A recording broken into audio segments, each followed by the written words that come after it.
Selamat siang, Bapak, Ibu, para investor yang budiman, investor saham yang budiman. Bertemu saya lagi Budi Setianto, kreator dari Easy Stock.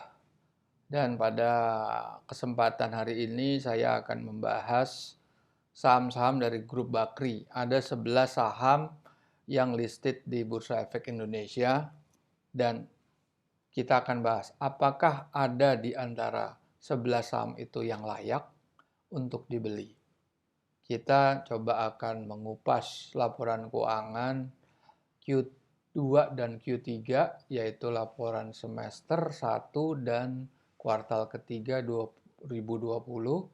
Karena laporan tahunan atau 31 Desember belum diterbitkan, belum dirilis sampai saat ini. Dan kita akan melihat perbandingan harga dan nilai wajar atau intrinsic value.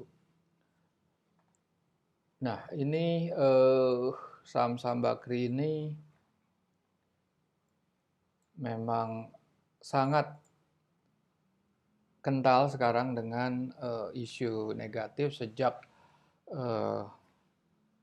Jiwasraya, sejak kasus Jiwasraya yang tetapi tidak bisa dibuktikan bahwa keterlibatan dari keluarga Bakri di dalam skandal Jiwasraya. Baik, sebelum kita masuk lebih lanjut, tentunya saya akan menjelaskan kenapa kita harus membandingkan dengan nilai wajar. Karena nilai wajar adalah suatu nilai sebenarnya, true value. Intrinsic value adalah suatu nilai yang betul-betul melihat kondisi existing perusahaan atau existing barang yang akan kita beli. Anggap itu saham itu sebagai barang yang akan kita beli. Apa yang melekat dari barang itu? Nah, tentunya yang melekat dari barang itu kalau terkait sama saham itu adalah performance, laporan keuangan, dan performance management, performance daripada organisasi dan lain-lain. Saya coba menganalogikan nilai wajar saham seperti Anda ingin beli mobil. Katakan mobil Toyota Avanza 2020, keluaran barunya bulan Desember, yang tahap akhir terbaru lah, mobil terbaru yang sudah rilis ke pasar, itu katakan harganya 250 juta lah. Dan itu harganya standar, semua dealer harganya sama. Yang bermain pasti diskon. Dan diskonnya itu yang dikorbankan oleh para dealer untuk berkompetisi dengan sesama dealer lainnya. Nah, kalau saham itu namanya harga perdana atau harga IPO. Anda mau beli saham IPO, misalnya saham yang baru keluar yaitu saham BEPS, BEBS, dan saham unik UNIQ. Nah, itu kedua saham itu sudah ditentukan harganya oleh underwriter. Underwriter ini bisa dianalogikan sebagai distributor atau dealer. Nah, si perusahaan itu, emiten itu adalah ATPM-nya kalau di mobil. Jadi, kalau Anda beli saham baru, Anda beli mobil baru tuh nggak ada masalah. Pasti terjamin. Kalau ada cacat pun bisa diklaim. Karena sudah terikat sama perjanjian. Dan ada garansi-garansi seperti garansi servis sampai sekian puluh ribu kilo, garansi spare part, dan lain sebagainya. Itu Anda tidak perlu khawatir. Tetapi kalau Anda masuk ke pasar bekas, pasar second, kalau di saham itu di secondary, yaitu udah yang masuk bursa itu udah pasar bekas. Nah, di pasar bekas itu kalau Anda tidak tahu standarnya, Anda akan mudah terjebak kepada pusaran spekulasi, pusaran gambling, pusaran perjudian. Nah, ini yang saya sebagai pengamat pasar modal di sini, kreator dari Easy Stock, saya memang bisa setuju saja dengan pendapat-pendapat para ulama, pemuka agama bahwa trading saham adalah perjudian. Betul dari sudut mana mereka melihat. Karena kalau disebut perjudian, apakah Bank Mandiri itu fiktif? Apakah Indofood itu fiktif? Kan enggak. Cabangnya ada ratusan. Produknya juga ada. Mie instannya ada. Jadi yang berjudi itu adalah pemainnya yang tidak ngerti, yang tidak tahu apa yang dibeli. Andaikan Anda tahu apa yang dibeli pun, andaikan Anda sudah melihat fisik daripada produk itu, misalnya apapun lah, mie instan, Astra, ada produknya, ada mobilnya, ada motornya, bank, ada tabungannya, dan lain-lain. Tetapi Anda udah lihat pelayanannya bagus, mobilnya handal, servisnya bagus, garansinya bagus, makanannya lezat, ada jaminan dari BPOM dan lain sebagainya. Tetapi bukan itu masalahnya. Andaikan Anda sudah lihat laporan keuangan pun, Anda tahu ada labanya. Anda tahu labanya naik terus. Anda bisa melihat penjualan naik terus, kemampuan dibayar utang. Apakah itu bagus? Belum tentu. Apa sih yang disebut beli saham itu bagus? Apabila Anda beli murah. Karena saham itu untuk dijual kemudian. Memang beda dengan mobil. Mobil itu udah pasti terdepresiasi. Nggak ada mobil yang Anda pakai setelah 2 tahun tuh naik harga itu nggak ada. Kalau naiknya karena inflasi, katakan sekarang nilai tukar US dollar 14.000, setahun kemudian itu nilai tukarnya 20.000, ya naik, tapi daya belinya malah turun. Kan seperti itu. Jadi jangan pernah melihat seperti itu. Kalau saham tergantung, naik turunnya kan tergantung kinerjanya. Kalau dia menuju ke arah kebangkrutan, kalau dia nggak bisa survive di masa pandemi, ya dia rontok. Harganya pasti turun. Harga akan mengikuti lambat laun, harga akan mengikuti nilai wajar secara bertahap. Nah, kenapa nggak bisa langsung turun? Lah kan ada yang punya nggak rela jual. Yang beli juga nggak mau beli mahal. Akhirnya tidak ketemu kan, tapi dalam beberapa periode tentunya yang beli udah nggak tahan juga. Karena waduh ini nggak bisa dipertahankan kalau performance-nya seperti ini. Ya udah saya jual sebelum terlambat. Dijual apa? Banding harga, makanya harga turun. Nah, kalau tekanan jual tuh makin tinggi, otomatis harga makin turun gitu. Nah, balik lagi ke mobil.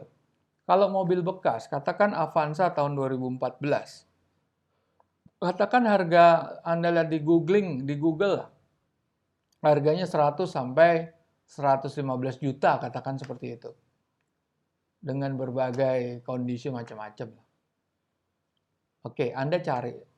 Anda dapat nih ketemu nih mobil Avanza tahun 2014. Apakah Anda langsung bayar? Kan enggak. Anda lihat di toko online Anda langsung transfer uang? Kan tidak. Tentunya Anda akan datang ke lokasi, ngeliat kondisi, apa yang dicek, bodinya bagus apa enggak, catnya bagus apa enggak, bekas tabrakan atau tidak, interiornya masih mulus atau tidak, mesinnya bagaimana, perawatan gimana, low mileage atau tidak, siapa pemakai, tangan keberapa, dan lain sebagainya. Yang paling penting selain itu adalah Anda harus test drive. Anda merasakan test drive nyaman nggak? Atau udah bunyi-bunyi? Atau asap buangannya? Dan lain sebagainya. Tentunya Anda akan melakukan penawaran. Kalau dia nawarin harga 115, Anda bilang dia harganya 100 juta. Kan bid dan offer, sama kan? Nah, apakah Anda mau? Anda ketemu Avanza, low mileage, pemilik pertama, jarang pakai, perawatan teratur, perawatan di dealer resmi. Anda mau beli Avanza dengan harga 160 juta? Tahun segitu yang harga pasarnya itu standarnya 100 sampai 115 juta kan nggak mau. Tapi kalau di saham mau semua orang, asal dia trennya naik. Nah ini kan konyol namanya. Anda beli barang apa? Barang yang harganya 1.000, Anda beli 2.000. Ada kasus LAK itu, saham LAK, tapi nggak kita bahas di sini. Itu yang lagi skandal. Harganya 300 400 nilai wajarnya. Digenjot sampai nilai 2.000, dibeli 2.000 ya nggak mungkin. Akhirnya akan turun lagi. Oke. Kita masuk ke inilah, easy stock lah. Easy stock akan bantu Anda. Anda ketik easy stock ya. Easy stock Anda ketik. Oke. Di Google Play ini bisa di running cuma di Android ya. Sementara di Android Anda lihat ada gambar melingkar itu lingkaran hijau sama merah, ketik di situ. Oke. Nah, Anda harus download di sini. Anda download, open. Oke. Keluar seperti ini. Ada 4 bendera, yaitu melambangkan easy stock itu akan merambah ke 4 negara dalam waktu nggak lama lagi sebetulnya.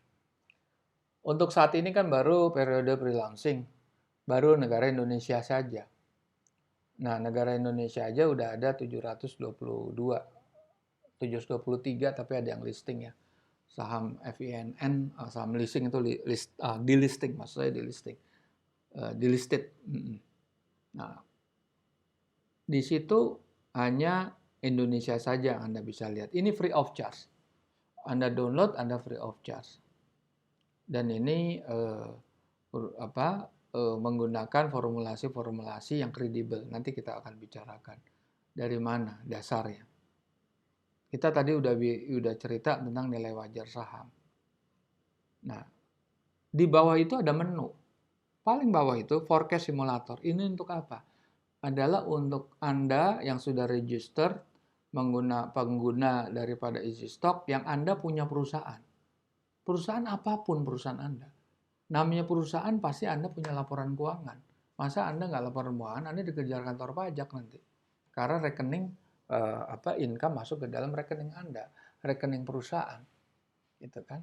Oke, kita coba forecast simulator. Di forecast simulator ini adalah fasilitas free of charge untuk Anda yang punya perusahaan startup yang mau hanya menilai wajar perusahaan Anda berapa, atau perusahaan yang Anda punya rencana, entah itu tahun depan atau tahun ini untuk go public.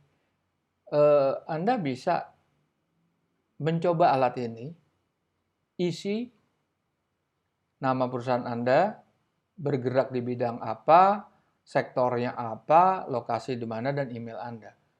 Anda selang isi, Anda check mark, klik yang check mark. Nah, Anda ketemu parameter-parameter ini.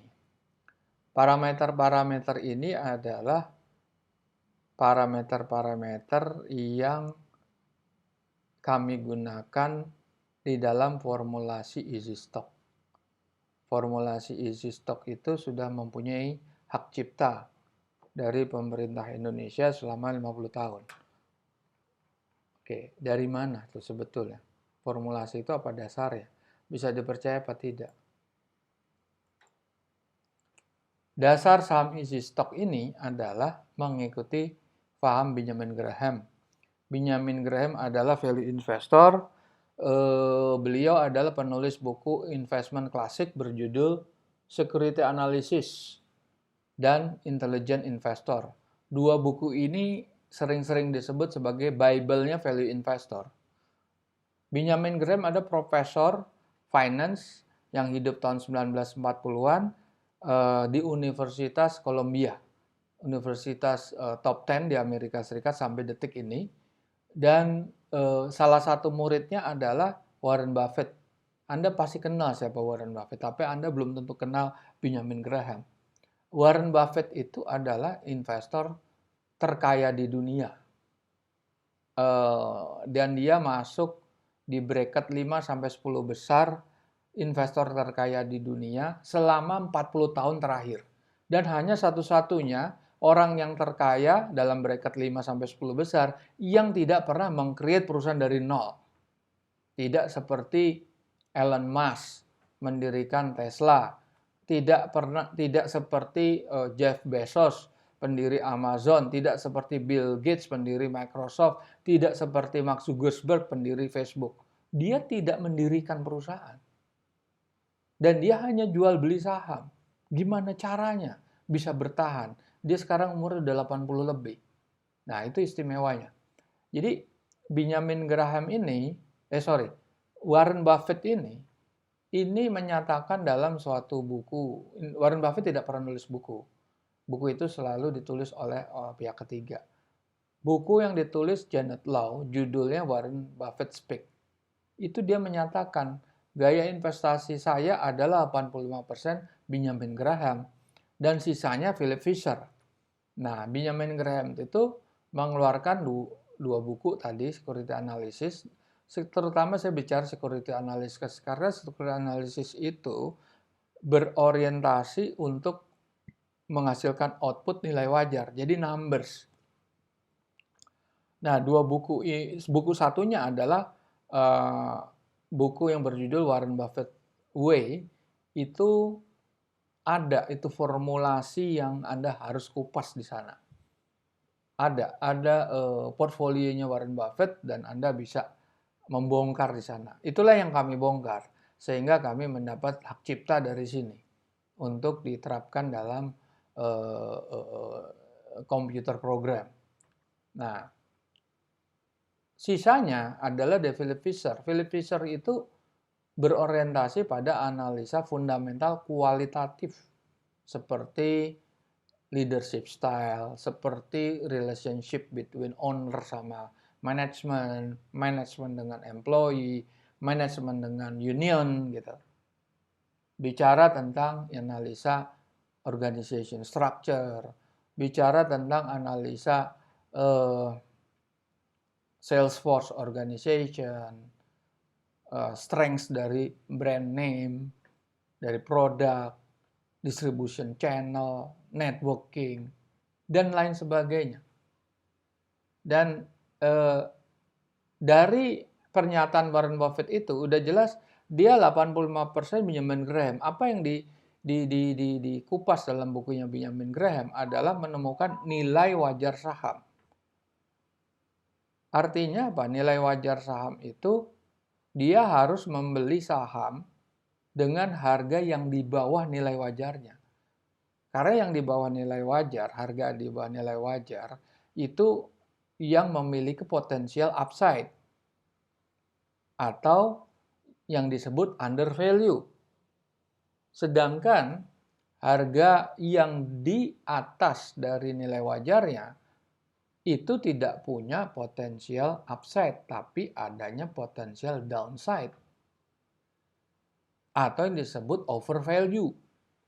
Nah, tetapi Warren Buffett pernah melanggar. 80% itu pernah dilanggar. Dengan membeli saham yang lebih mahal daripada nilai wajarnya. Yaitu apa? Emiten Coca-Cola. Kenapa dia beli? Karena performance, leadership style, distribution network, sales force-nya, dan lebih penting adalah secret recipe-nya Coca-Cola. Itu tidak bisa ditiru oleh siapapun kompetitornya. Mungkin dia sudah mempatenkan itu. Nah, itulah Warren Buffett. Oke, kita balik lagi kepada screen di HP Anda. Itu Anda bisa mengisi report ya. Anda bisa mengisi report keuangan. Laporan keuangan yang mana? Laporan keuangan terserah Anda siap tahunan.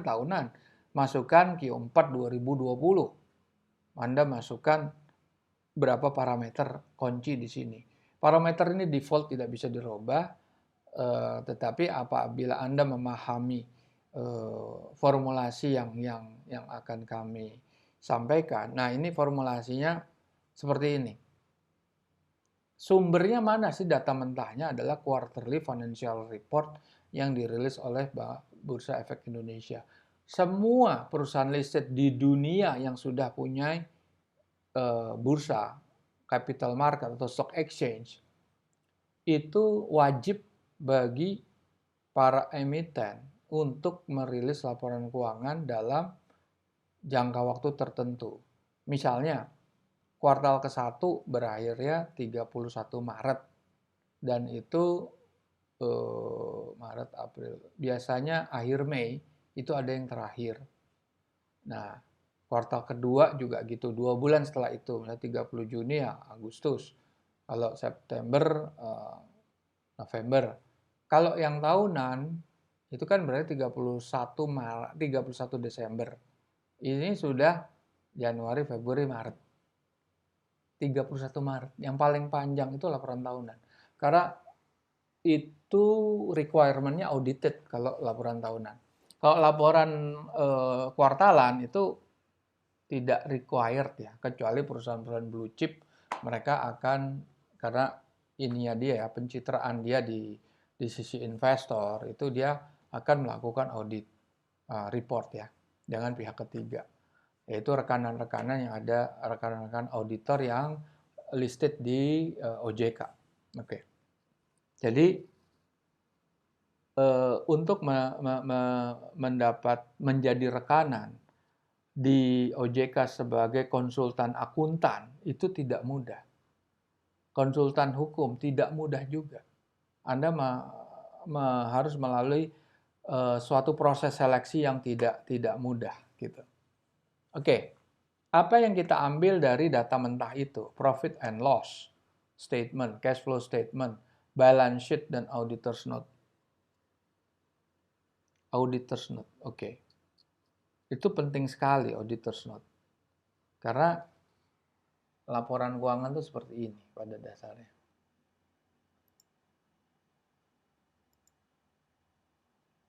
Nah, laporan keuangan yang seperti ini, shortlist, ada di media cetak, media Indonesia, Jakarta Post, hanya 1 lembar. Kita pakai ini, nggak bisa. Ini banyak yang tidak tercantum di dalam list ini. Anda tidak menemukan capital expenditure. Anda tidak menemukan non-recurring income, non-recurring expenses. Anda tidak menemukan depreciation. Anda tidak menemukan non-performing loan. Jadi ini tidak bisa dipakai dari sudut pandang easy stock. Nah, laporan yang benar adalah laporan keuangan lengkap, audited. Kalau laporan keuangan yang audited, yang laporan tahunan, itu bisa 200 sampai 300 lembar halamannya. Kalau perusahaan kecil itu 50 lembar at least. 50 lembar. Jadi ini diperlukan untuk easy stock yang berbasis analisa fundamental. Nah, oke, kita bahas dulu nih. Kondisi pasar modal dunia. Itu pemainnya cuma 2 kategorinya ya. 10% itu investor real, investor institution, investor kakap, investor bandar, atau mafia saham. Itu 10% cuma jumlahnya. Tapi dia menguasai 50% peredaran dana di pasar modal. Dan sisanya 90% investor individual atau retail investor. Nah, pemain di pasar modal itu melakukan at least 2 analisa, 1 fundamental, kedua technical. Technical itu paling populer, 80%, 90% di dunia pasar saham seluruh dunia secara global itu memakai analisa technical. Analisa technical itu ada yang profesional, ada yang amatir. Ya tentunya investor institusi memakai cara-cara profesional. Nah, sedangkan analisa fundamental juga ada terbagi dari analisa yang umum dan analisa kualitatif yang abstrak tidak menemukan numbers. Dan stock valuation calculator itulah yang kita anut di easy stock. Anda bisa menemukan number. Nah, oke. Ada analisa gabungan. Fundamental dan technical. Ada yang tidak menggunakan dua cara itu adalah menggantungkan keuntungan mereka dari rumors dan news.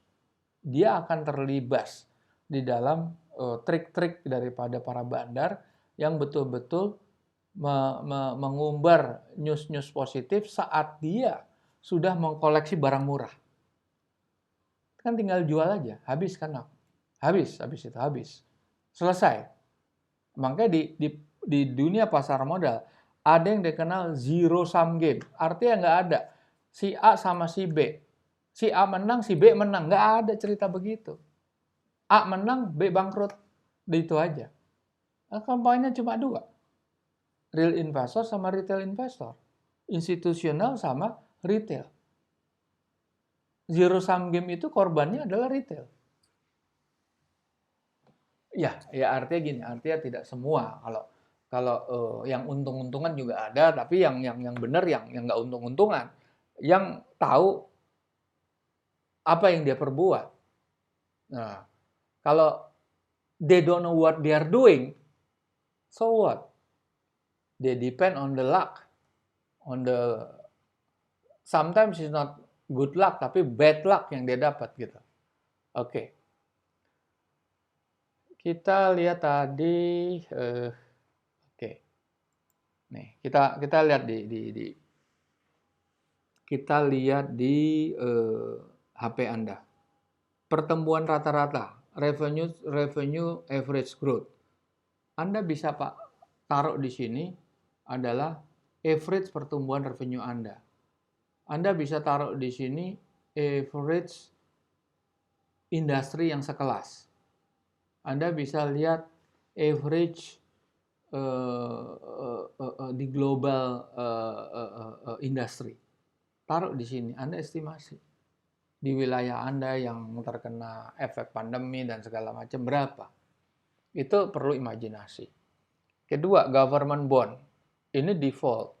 Defaultnya adalah, nah, sebelum kita menjelaskan situ, saya kasih pemahaman apa sih government bond. Di situ saya tampilkan di layar Anda dua grafik periode sama dari awal 2020. SUN itu government bond yield. IISG pasar modal, SUN di pasar uang. Anda lihat di 3 bulan pertama persis itu reaksinya berlawanan. Triggernya apa saat itu? Triggernya adalah COVID. COVID masuk ke Indonesia, indeks unlock. Tapi pada saat yang bersamaan, setiap langkah demi langkah IISG turun, langkah demi langkah government bond yield naik. Jadi Anda tidak bisa tunggu, naik nggak nih trennya? Indeks sudah keburu turun. Nah, kira-kira gitu. Anda mau lepas sudah sulit banget. Anda harus cut loss. Gitu kan? Jadi ini bergerak bersamaan. Jadi Anda tidak bisa menunggu satu one way or another. Nggak bisa. Itu pasti bareng-bareng itu. Nah, government bond yield itu merepresentasikan pasar uang. Nah, itu yang terjadi apa? Di 3 bulan pertama di tahun 2020 saat COVID itu masuk ke Indonesia, pasar panik. Artinya apa? Artinya dana pindah.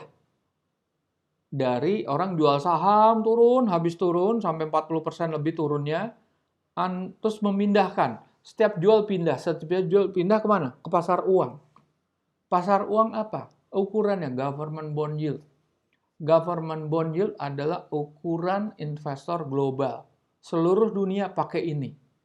Untuk menilai apa? Untuk menilai tingkat resiko dan potensial expectation dari potensial gain yang dia mau. Makanya expected yield yang dia mau. Semakin dia merasa ada resiko di dalam suatu investasi dia di suatu negara atau wilayah, dia akan demand higher yield. Nah, itu yang menyebabkan yieldnya naik. Karena perpindahan. Nah, tetapi kita lihat setelah itu, IISG merambat naik. At the same time, government bond yield-nya juga turun. Apa yang terjadi di sini? Ini peran pemerintah. Pemerintah berhasil menurunkan tingkat suku bunga, is of investment, is of doing business mungkin dipermudah. Jadi apa yang ada di komponen apa di government bond yield? Satu, tingkat suku bunga. Pada awal 2020 tingkat suku bunga itu masih di 8% kalau nggak salah. Sekarang posisi di 3%. Turunnya itu setengah lebih, hampir sepertiga. Langsung terpangkas jadi sepertiga. Maka signifikan sekali penurunan ini. Apalagi di situ? Di situ ada foreign exchange rate, nilai tukar yang stabil, makanya dia turun si government bond yield karena pemerintah berhasil menstabilkan nilai dolar, nilai tukar dolar. Kedua, foreign exchange reserve, government debt, terus bisa pertumbuhan dari GDP, lantas foreign exchange reserve, macam-macam di situ. Itu kompleksitasnya tinggi, makanya dijadikan benchmark, ukuran. Nah, oke. Government bond, kita balik lagi ke HP Anda. Apa yang Anda isi, government bond itu kan faktor eksternal. Revenue growth bisa juga faktor eksternal, karena itu melihat posisi industri sejenis. Berikut capital expenditure. Inilah hal yang sering diabaikan oleh para pengamat pasar modal yang disampaikan kepada khalayak umum. Nggak tahu kalau dia ngitung sendiri capital expenditure, tapi mereka nggak pernah ngomong ini. Karena ini beban yang terlihat, they may look bad gitu. Kalau dia bilang increase in revenue, increase in earning, pre-tax earning atau after-tax earning, tapi nggak ngelihat ininya, si pemirsa akan bilang, oh bagus-bagus, naik, growing, ini yang naik gimana? Nggak ada. Jadi jangan pernah melihat dari satu sisi. Earning naik belum tentu. Penjualan naik, earning after tax, earning pre-tax naik, belum tentu. Makanya easy stock itu Anda udah nggak perlu susah-susah. Di sini capital expenditure udah jelas. Kalau Anda lihat Indosat, Telkom, Friend, Smartfren, Excel, itu dia belanja tiap tahunnya triliunan. Oke, some people analis bilang, oh kan dibiayai oleh pihak ketiga, oleh utang bank. So what gitu? Utang bank itu tetap tiap tahunnya ada kok. Dan keluarnya triliunan itu. Nah, karena perusahaan-perusahaan kayak Indosat itu capital intensif. Dia kalau nggak catch up sama teknologi, dia bisa pindah itu, switching itunya si customer-nya. Makanya dia harus invest. 5G sekarang atau 4G, 5G dan lain-lain lah. Banyak teknologi di sana. Saya nggak terlalu memahami teknologi di sana. Oke, berikut net income after tax. Yang kita pakai bukan EBITDA loh, tapi earning after tax, bukan earning before tax. Kalau EBITDA kan dasarnya earning before tax, karena dia mengabaikan taxnya harus dibayar. Kalau dibayar Anda kena denda, nggak bisa. Kita bicara real business, bukan suatu yang bisa ditunda. Real business. Nah, bukan seperti catatan akuntansi yang mengabaikan, dia hanya melihat catatan akuntansi saja. Nah, di sini kita bicara real business, yang kita beli real company. Nah, kalau technical analysis dia nggak ngeliat ini sama sekali. Yang dibeli itu harga, kita membeli perusahaan. Itu bedanya. Nah, tetapi itu bisa dikombinasikan nanti. Nanti we will go to that point later. Oke. Utang jangka panjang, utang jangka pendek, intrinsic value. Apa nih intrinsic value? Ini adalah pakemnya Benjamin Graham. Kita lihat. Nah, kita ekstrak dari sisi earning itu menjadi free cash flow. Free cash flow itu ada komponen depreciation dan capital expenditure. Kita nggak pakai namanya cash flow. Net cash flow, bukan. Free cash flow. Nah, dari free cash flow kita ekstrapolasi dengan average industry growth. Nah, dari sisi neraca, kita nggak ekstrapolasi di situ. Yang kita dapat dari mana? Kita ekstrak ada net working capital. Hutang harta lancar kurang hutang lancar. Yang kita pakai harta lancar, bukan yang kita pakai harta lancar bersih. Nah, nanti kita will come to that later. Oke, yang kedua, kita lihat nilai likuidasi, yaitu surplus atau defisit neraca. Tapi kalau net working capital sudah defisit, sudah pasti neracanya sudah pasti defisit. Nggak mungkin. Dari komponen apa orang? Dari current asset dia udah nggak bisa nutup utang jangka pendek, gimana dia bisa cover utang jangka panjang? Udah nggak mungkin. Dia nggak mana mungkin hutang jangka panjang tuh plus, kan nggak mungkin. Nah, oke. Dari dua komponen yang kita ekstrak, itu kita kombinasikan dengan government bond yield. Itu ada formulasi khusus di sini. Kita diskon factor, kita gabungan dengan diskon factor. Ini orang pasti bilang, oh ini discounted cash flow. Oke, that's true. You may be right gitu, tapi maybe we will in the different side. Kita beda, ada bedanya di sini. Anda bisa buka bukunya Benjamin Graham yang 750 lembar gitu, dengan bahasa Inggris klasik gitu. Oke. Anda proyeksi selama 10 tahun dan Anda menerapkan margin of safety. Ini ada risk manajemennya Benjamin Graham. Itu numbersnya default 30%. Oke. Kita isi semua yang di stock, dividen. Anda isi perusahaan private company Anda, perusahaan tertutup Anda masukin angka itu semuanya, Anda keluar intrinsic value. High dan low. Dua gap. Ada dua bracket atas, bracket bawah. Anda kalau orang teknikal, Anda kenal namanya support and resistance. Sama pada dasarnya. Bedanya, Anda hanya menganalisa harga. Kita menganalisa semua ini. List ini kita analisa. Dan Anda sebagai user daripada stock, Anda tidak perlu khawatir. Ini sudah tercantum semua. Nah, itu banyak istilahnya apa ya? Istilahnya accounting trick di situ. Oke, kita lihat, kita balik lagi ke bisnisnya Bakri. Tentunya kita lihat ya. Apa sih perusahaan Bakri itu? Oke. Di situ ada perusahaannya, perusahaan investment company kayak Bakri Brothers, ada yang bergerak di mineral, ada yang di coal mining, ada yang di telkom, ada di mining service, mining contractor, ada yang di properti, oil and gas seperti Energi Mega Persada, ada yang di theme park, TV, plantation, CPO ya, oke. Kita lihat apa sih news yang ada di market. BNBR, dia mau right issue. Right issue itu kan merugikan customer, merugikan investor minoritas. Nah, itu penting.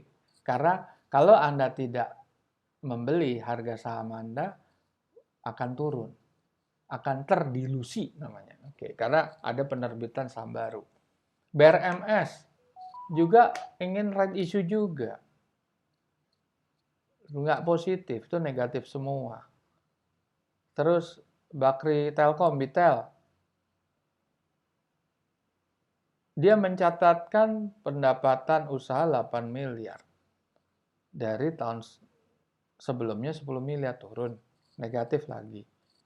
Dewa, kontraktor mining, coal mining, dia mengakuisisi suatu perusahaan di Aceh, perusahaan emas. Is that positive? Depends. Not necessarily positive di situ. Kita harus tahu dia beli saham, beli perusahaan apa. Oke lah perusahaan gold mine, gold lagi naik dan whatever. Tapi apakah dia memproduksi? Nanti terlihat buktinya, terbukti di laporan keuangan. Nah, di sini easy stock itu memang hanya ingin mengadopsi analisa berdasarkan official data. Kalau data yang dirilis resmi sebagai laporan keuangan long list, baru kita pakai. Kita nggak bicara corporate secretary suatu perusahaan. Bilang kita closing deal segala macam. Oh, kita nggak pakai. closing deal, so what? Yang kita lihat adalah laporan keuangan yang sudah resmi official dirilis, bukan pernyataan-pernyataan di media. Kita nggak bisa pakai itu. Tetapi nanti alat ini, EasyStock, bisa mengakomodir apabila Anda mau bereksperimen, apabila Anda sebagai investor itu mempunyai insight, pendapat yang beda mengenai future-nya, future daripada perusahaan, future emiten. Oke, kita lihat berita lagi. NREG sama, right issue lagi. So, right issue. Kita mau beli untuk right issue, untuk terdilusi. Oke. Jegle itu jungle ya. Fokus terhadap efisiensi. Ya pasti, dia harus efisiensi. Efisiensi menghasilkan apa? Menghasilkan growth daripada income atau enggak? Kita belum tahu. Kita nggak bisa menangkap berita-berita apapun, meskipun dibilang berita positif, kita nggak bisa. Bumi Resources, percaya bisa bayar utang. Oke, kita lihat nanti utangnya. Viva menjual kepada perusahaan lain. Maybe dia dapat cash in. Nah, perusahaan yang take over itu seperti apa? Ya, kita bisa selidiki itu. UNSP, Bakri Plantation, mengalami penurunan, even though CPO naik. Ya oke, fine. CPO naik positif jelas. CPO naiknya luar biasa jelas. Tapi ada dampaknya enggak? Dampak dalam arti, kalau dampak pasti punya dampak buat emiten, plantation, CPO. Dampaknya itu merubah nggak performance-nya yang tadinya negatif jadi positif. Itu yang penting. Gitu ya. Oke, Viva seperti tadi beli. Kita lihat sekarang.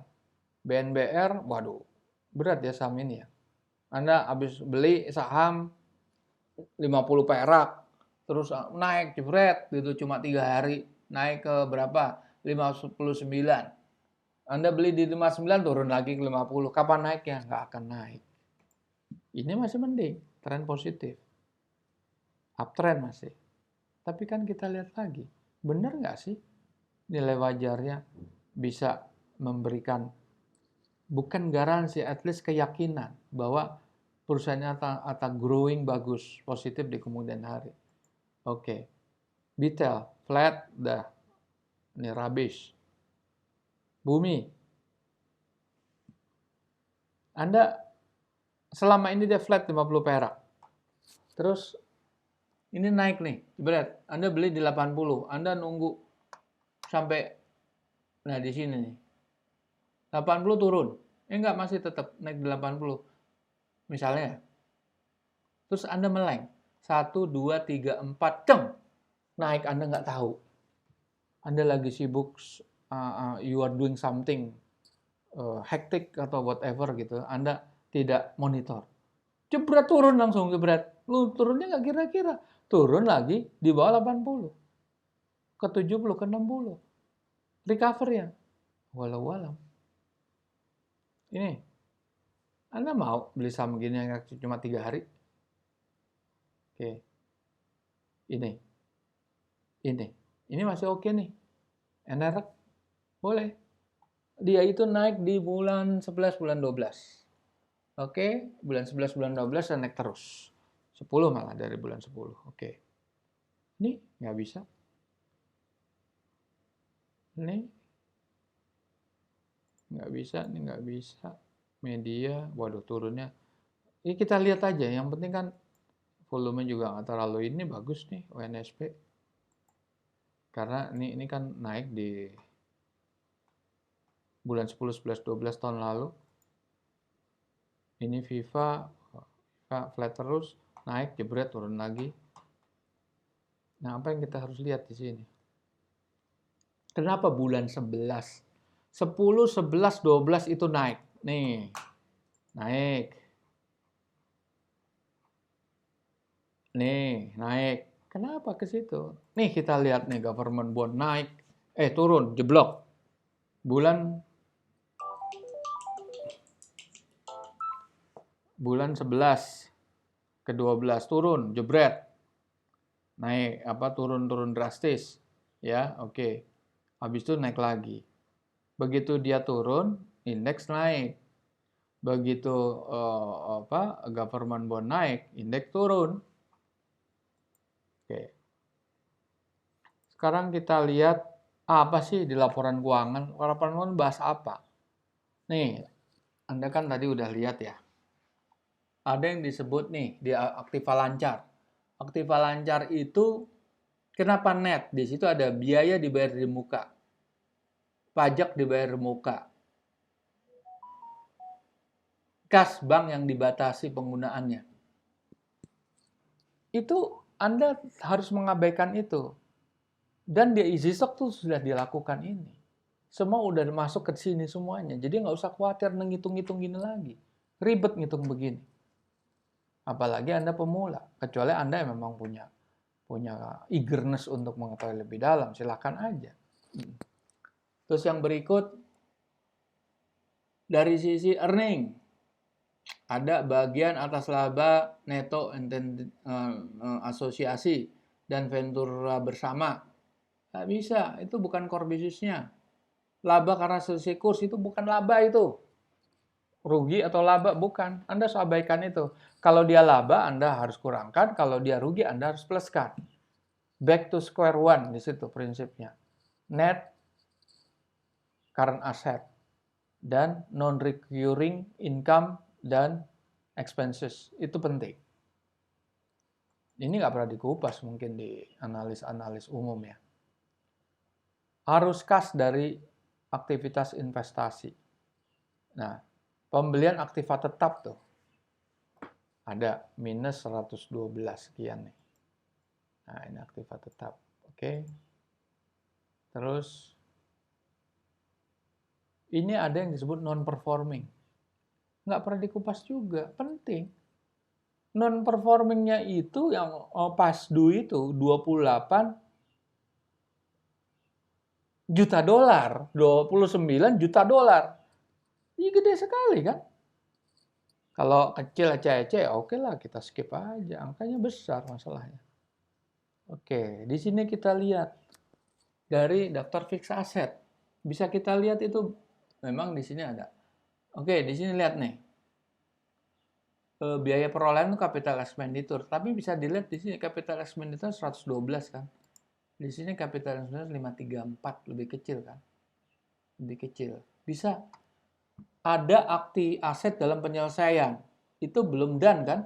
Oke, berarti Anda lihat penambahannya dikurangin itu. Itu kan kira-kira jumlahnya 112 juga. Sama apa yang di sini. Yang di statement cash flow kan berapa? 112 kan? Yang di sini berapa? Kurangin aja. 534 kurang 421. Jumlahnya more or less the same. Oke. Untuk accumulated depreciation 362. Kelebihan 5,7 juta dolar. Oke. Ini semua sudah ada di sini semua. Beban penghasilan non-recurring.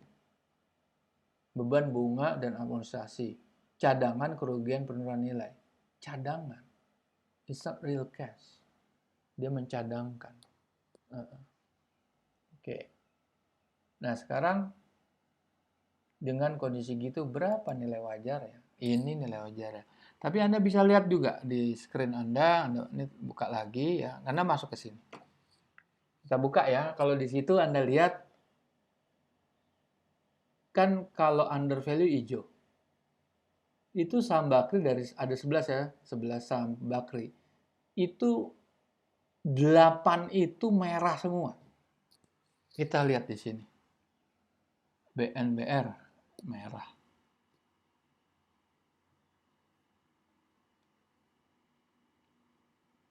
Negatif BNBR. Kenapa negatif itu? Value negatif. Kenapa bisa negatif? Orang bilang harga di bursa kan 50. Iya 50 kan harga ditetapkan harga minimal terendah. Tapi secara nilai dia nggak ada punya nilainya. BNBR tuh nggak punya nilainya di kacamata value investing atau di kacamata analisa fundamental versi easy stock. Versinya Benjamin Graham. Nggak ada nilainya. Kita buka. Klik.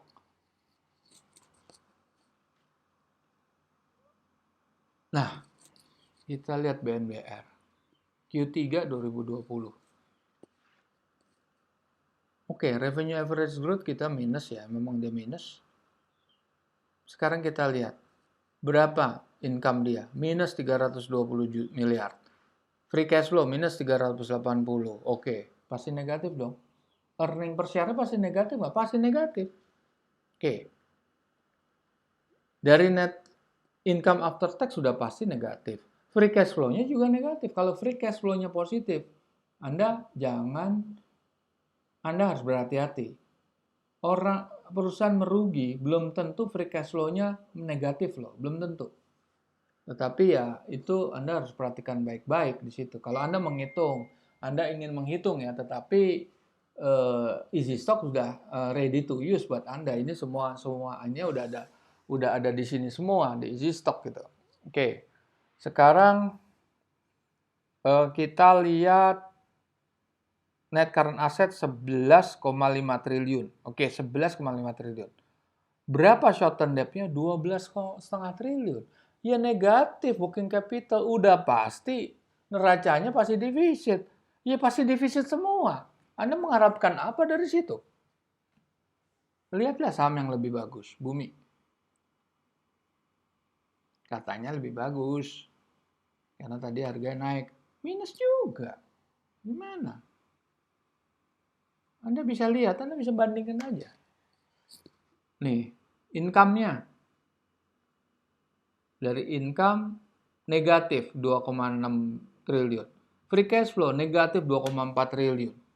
Udah pasti negatif EPS ya, earning per share-nya. Net current asset 3,8 triliun. Short term debt-nya 19,8 triliun. Udah pasti udah nggak bisa dihitung ini. Udah parah ini. Sekarang enerek saham ininya.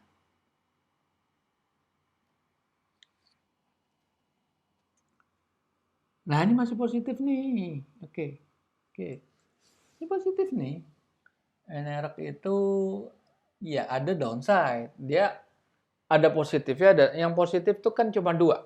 Yang positif itu Enerek dan MDA. Punya Erick Thohir tuh ya. Jegle tuh Jungle tuh overvalue meskipun dia nggak negatif, tapi overvalue. Yang negatif, ini yang nggak negatif, high value-nya 50. Nggak ada upside-nya kan? Ngapain dah beli? Nggak ada upside. Nah ini Enerek ada upside. Ada upside-nya 18. Ya ini revenue growth-nya 3,5%. Terlalu tinggi bisa aja. Nah, Anda lihat free cash flow 1,1 triliun. Net income-nya kan 947 miliar, tapi free cash flow karena ada faktor pendapatan lain itu. Pendapatan yang recurring ya. Pendapatan yang masih dianggap rutin. Net current asset 1,8. Tapi short term-nya 6 triliun. Nah, kekuatan apa? Income-nya itu, kekuatan free cash flow, Mang Asim mengangkat dia sehingga dia angka valuasinya itu 202, lebih tinggi daripada nilai daripada harga-harga itu nggak salah 54. Di situ masih tertulis karena ini kan updated. Yang ada di HP Anda lebih updated yang kemarin itu 54 harganya.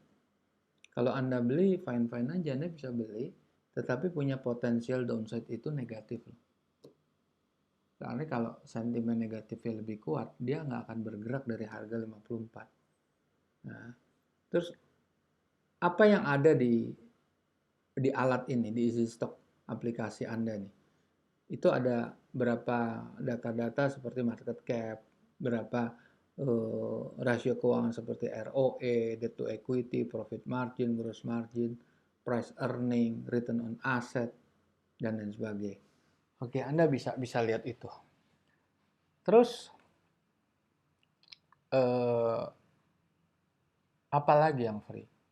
Company profile, free, nggak terlalu banyak sih, hampir sama. Yang menarik mungkin video profile. Nah ini biar media, ini bisa juga media Oke, media emiten untuk promo di sini bisa. Ini tentang penjelasan energi mega persada. Ini datanya dari YouTube, video YouTube. Oke. Oke.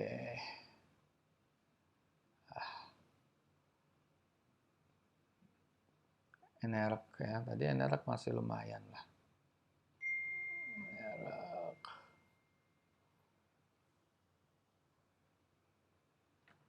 Oke. Nah, di sini ada historical chart. Anda bisa mainkan seminggu, 2 minggu, sebulan sampai 6 bulan. Oke. Tapi yang menarik di sini sebetulnya adalah forecast simulator. Di depan tadi ada forecast simulator free of charge untuk perusahaan non bursa kan. Tapi maaf di sini Anda harus berbayar. Ini premium apps. Premium apps kita harganya 150.000 per bulan dan itu ada dua. Satu forecast simulator dan kedua best stock selection. Forecast simulator misalnya. Nah, di sini Anda bisa pakai nih di sini. Anda bilang oh, pertumbuhannya optimis ya 3, enggak saya mau pertumbuhannya 2%. Anda bisa robah segala belanja modal, angka-angka tulis sendiri lah. Anda bisa tulis sendiri, misalnya labanya turunlah 900 apa 800 miliar. Sorry. Oh.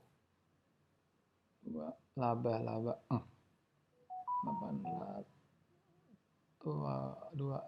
agak. Jadi sekarang berapa tadi kan 883 ya. Kalau saya kurangin laba dan pertumbuhannya saya kurangin berapa dia? Oke. 775. Turun kan? 54. Karena ada turun growth-nya. Kalau growth-nya Anda bisa bikin negatif bisa. Misalnya saya nggak percaya, udah minus 2 berapa? Masih 700? Nah, pasti nggak kan? Masih turun. Minus 200. Anda mau rubah lagi? Nggak 200 ya? 0. No growth. Tapi bukan negatif. Minus 13. Oke. Itu Anda bisa exercise sendiri. Tetapi Anda harus comprehend sama kita punya formulasi. Karena itu udah default semua, Anda tidak bisa request apapun, Anda bisa ngerubah angka, tapi formatnya tidak bisa Anda rubah. Oke, gitu. Sekarang kita lihat apa sih yang disebut best stock selection.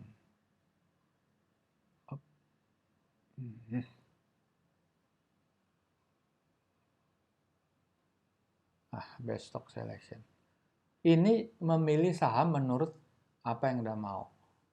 Berdasarkan apa? Under value, over value, berdasarkan dividen, berdasarkan ranking harga, berdasarkan ranking volume, saya mau under value yang murah. Directionnya highest ke lowest, lowest ke highest. Oke. Net current asset, saya mau pilih, ini banyak nih. Growth-nya saya pilih yang positif lah growth-nya. Oke, 2%. Return on equity-nya saya pilih 3%. Profit margin-nya saya pilih yang jangan yang rugi lah. Oke lah, 2%. Terus marginnya pasti juga yang 10%. Apply filter. Tapi saya mau bilang, enggak, saya mau industrinya finance. Oke. Dari finance saya pengen bank. Apply filter. Ini banknya. BRIS, SDRA, BJTM, BMRI, BNBN, BRRI. Banyak. Anda mau balik lagi? Enggak lah, saya enggak mau bank. Saya mau properti. Properti saya rubah properti. Oke, berapa? Oh, UMI, BIP, PBCIP, PPCK, ada, CPRT. Oke, jadi Anda bisa menggunakan ini. Saya sebagai kreator EasyStock tidak berusaha merubah kebiasaan dan keyakinan Anda, terutama apabila Anda pengguna dari technical analysis. Anda seorang chartis. Tidak ada masalah. Yang jadi saran kami adalah kalau chartis tuh kalau melihat ini seperti apa? Saham bumi. Itu saham nggak ada nilainya secara fundamental. Secara teknikal ya iyalah naik-naik terus kan. Dia kan nggak bisa turun di bawah 50 perak. 50 perak harga defaultnya bursa. Terendah tuh 50 perak. Jadi nggak bisa Anda merekayasa di bawah itu. Nah kalau kita lihat saham bumi itu negatif, Anda mau beli saham ini. Anda mau lihat chart, that's fine. Tapi Anda bisa nggak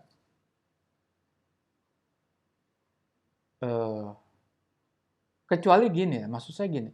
Kalau Anda memang punya waktu untuk melototin screen setiap menit, setiap detik, fine, nggak ada masalah. Tetapi menurut saya itu akan stressful. Anda akan bekerja lumayan berat untuk melihat screen setiap saat, apalagi Anda seorang profesional. Dan jangan salah, statistik dari pengguna, dari retail investor, itu rata-rata adalah profesional yang levelnya itu asisten manajer ke atas. Ya bisa dipecat Anda ngeliat screen tiap detik, tiap menit. Begitu Anda lagi meeting, Anda miss opportunity. Harga unlock, habis. No times. Nanti kalau bicara technical, silahkan Anda pakai technical. Tapi pakai EasyStock sebagai alat ukur Anda. Sebagai benchmark untuk risk management, risk mitigation. Supaya Anda tidak don't put everything in one basket. Habis Anda. Put all your money in one basket. Habis Anda. Kecuali Anda betul-betul dedicated di situ melototin screen. Fine. Nggak masalah. Ini kan buat para pemain saham yang memang punya their main jobnya apa. Yang ini Anda buat sebagai side business Anda. Oke kan? Nah, baik, mungkin sampai saat ini saya coba menyudahi dan Anda bisa pakai EasyStock ini, Anda bisa daftar, register. Kalau mau langsung sebagai masuk ke Premium App silahkan juga. Anda bisa transfer rekening yang ada di dalam apps Anda bisa langsung bisa info melalui email, melalui WhatsApp. Nanti akan kita open penggunaan untuk Premium Apps. Baik, terima kasih. Sekian, sampai berjumpa lagi pada kesempatan mendatang. Saya Budi Setianto undur diri. Terima kasih. Assalamualaikum warahmatullahi wabarakatuh.